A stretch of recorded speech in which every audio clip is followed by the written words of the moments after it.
object that marches to the beat of its own drum, or more specifically, its own orbit.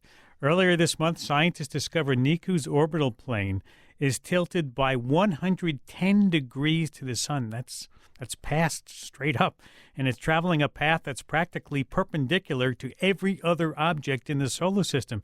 What's even weirder is that it also moves around the sun backwards. There's only one other known object with a similar orbit in the entire solar system, and that's called Drac, which was discovered in 2008, and scientists are still looking for a way to explain that peculiar object. Well, joining me now to talk about this is a man who is no stranger to unsolved mysteries of the universe. His research is focused on the hunt for the elusive Planet 9. Konstantin Batygin is assistant professor of planetary science at Caltech. Konstantin, welcome to Science Friday. Thanks for having me. You're welcome. So what is Niku? Niku is a piece of icy debris that resides beyond the orbit of Neptune. It's probably about 150 kilometers across, or the size of LA and Orange County combined. And, from the point of view of its physical properties, right, it's a relatively typical Kuiper Belt object, but its orbit is truly what's exciting about this new body. Like you said, it orbits on its side. Pretty weird. On its side. It's at 110 degrees orbiting on its side, so its axes are tilted, so to speak? That's right, yeah. So if you were to draw the solar system, any third grader will draw the solar system kind of on a piece of paper as a bunch of concentric circles. This object comes out of the piece of paper kind of almost in the perpendicular sense, except for it's a little bit worse than that. It's tilted in the wrong way. It's not just taking some of these circles and putting them out of the plane. It's putting them out of the plane by more than 90 degrees. And so it comes from the Kuiper Belt. Tell us more about the Kuiper Belt. Is that where Drac also comes from? That's exactly right. So the Kuiper Belt is just a name given to this field of icy debris that all live beyond the orbit of Neptune. One of the more famous members of the Kuiper Belt is Pluto. In fact, Pluto was the original Kuiper Belt object, and what led to its demotion was the discovery of the remainder of these other objects. So in any case, the Kuiper Belt typically has orbital periods of order hundreds of years, maybe 200-300, and Niku falls exactly in that regime. Its orbital period is almost 200 years. So there's nothing kind of out of the ordinary about it except for its orbital plane, right? Its orbital plane is totally messed up. And I know that you're a Planet 9 aficionado. That's strange. Who knows where it is? Planet out there. Oh, I know where it is. You do? Where is it?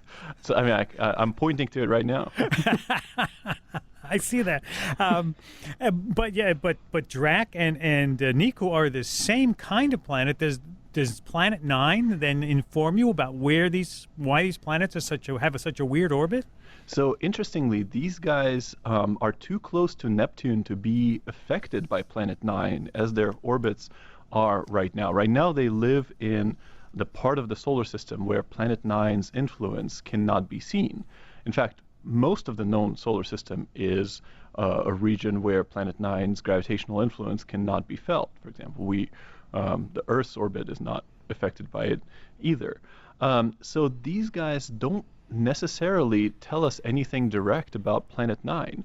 Could Planet 9 have played a role in their formation? Maybe. I don't want to sound like a broken record and sort of, blame everything on Planet 9, but it's something that we could hypothesize. But the remarkable thing about Drac and Niku is that we really don't understand where they came from. It's a totally open question. We don't have a mechanism to produce these types of orbits. Wow. I'm Ira Plato. This is Science Friday from PRI, Public Radio International. Talking with Konstantin Batygin about Planet 9 and these really weird couple of planets, Niku and Drac. Could it be, and I'm going to push you a little bit on this, could it be that Planet 9 that strange planet, push these guys into that strange orbit, kick them out somehow? Yeah, I mean, I want to say, that I'm not saying it was Planet Nine, but between you and me, it was totally Planet Nine. Um, so it's a great question. Is it a reasonable thing to speculate about? Absolutely. Planet Nine, we know that Planet Nine modifies the inclinations, the orbital planes of objects that are further out, right? About maybe a factor of 5 or maybe 7 further out than Niku and Drac. Could it be that the origin story for Niku and Drac is they used to be further out, the plane got tilted, and then by getting scattered by Neptune, its orbit sort of shrunk? Is that a reasonable story? I think it's a perfectly reasonable story to investigate. I don't have calculations to support what I'm saying, so this is I'm just making this up as I go. We gotcha. I do that a lot. We said the orbit was tilted 110 degrees. That means it's gone past being normal, being perpendicular. That's correct. Is Drac doing the same thing? Do we know how? I'm trying to visualize that. Yeah, so Drac is not quite as extreme. Drac's inclination is 100 degrees, not 110, but it's in the same exact ballpark, right? The orbits are tilted, and they're tilted by sort of a very similar angle, which is remarkable. So this is one of these things that pop up in the solar system every few years or so, where we think we have it figured out pretty well, and then a new object comes up, and we recognize that there's this whole population of objects that we didn't understand. We don't know the origin story for these things, and that typically leads to some added information and some added insight, which informs the very formation of our own solar system in the first place. So there should be more of these weird planets. Absolutely. I think that we're only seeing the tip of the iceberg here, right? Drac was that very first object discovered back in 2008.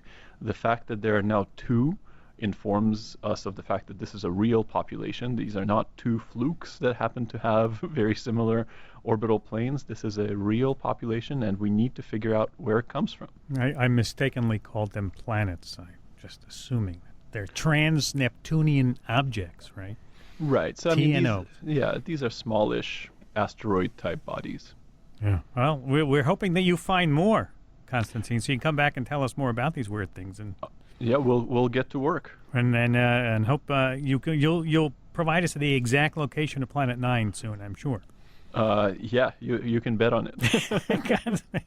Team Patigan is assistant professor of planetary science at Caltech. Good luck in your quest. Thank you very much.